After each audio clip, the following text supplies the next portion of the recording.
Hi, I'm Jessie G, and you know me as the author of the Sizzling Miami series, the Devil's Pride MC series, and the Forgotten Soldier series. And if you saw my Patreon welcome video, you also know that being in front of the camera is not where I shine. But in my effort to become more comfortable here and better at it, I have asked my readers to send me questions, and I've promised to answer them in these little Q&A videos.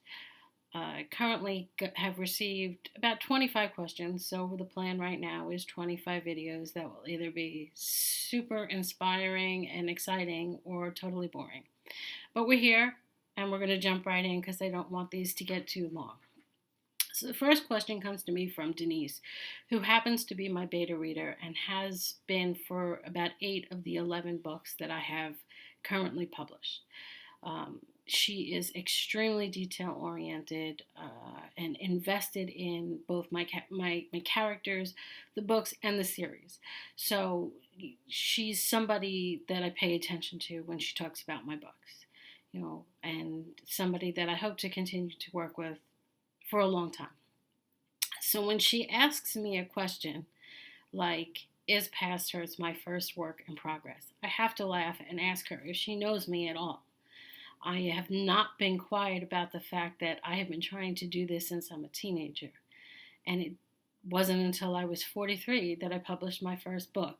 So that's about 30 years of writing, of words that went nowhere, of ideas that never fully formed, of chapters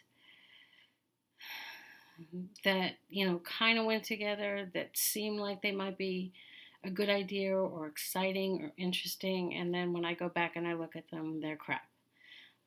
Most of those ideas never saw the end. Most of those ideas never saw more than 2 or 3 chapters. Some of them got pretty far, and then life got in the way. And then when I went back and I looked, I didn't like what I wrote. So with that said, I have lost more words to computer crashes and lost documents. I started on a typewriter, so we're talking lost documents, actual physical paper. The constant growth of technology has made it so that some of my documents are no longer accessible. And then the ones that I was smart enough to continue to convert with the growth of technology, from WordPerfect to Word to whatever, those sit in a folder on my computer, and I am able to go back and read them.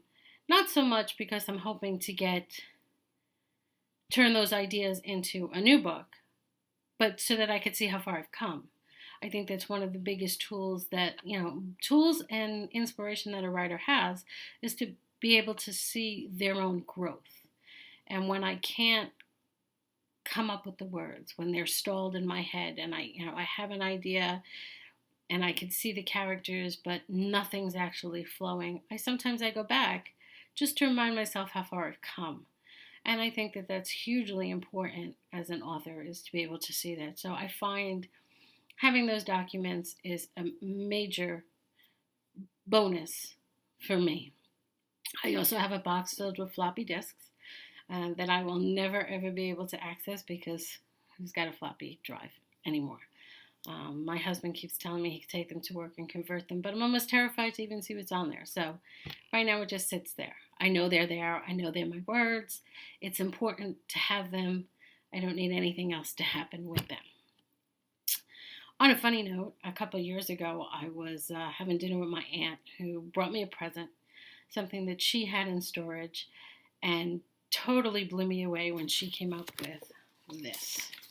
It is a typewriter-written manuscript. It's huge, and it's not done. So when I say that I have been trying, you can see the yellowed papers.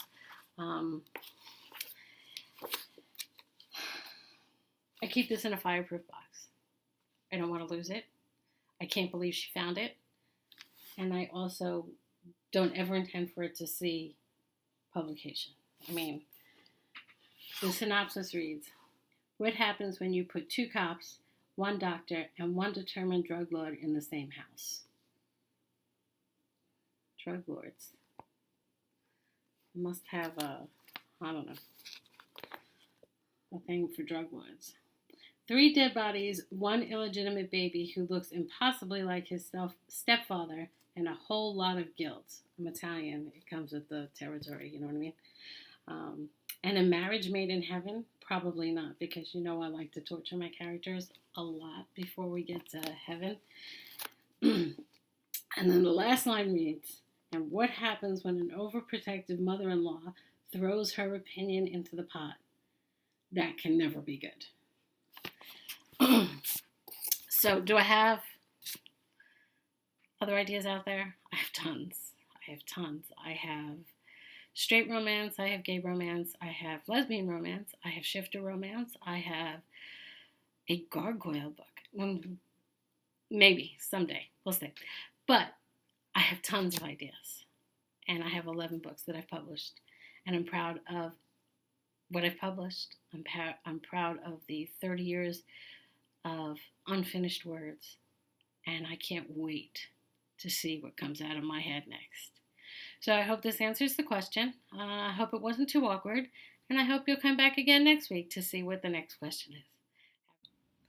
Thank you for joining me in my weekly Q&A session. I hope you enjoyed it.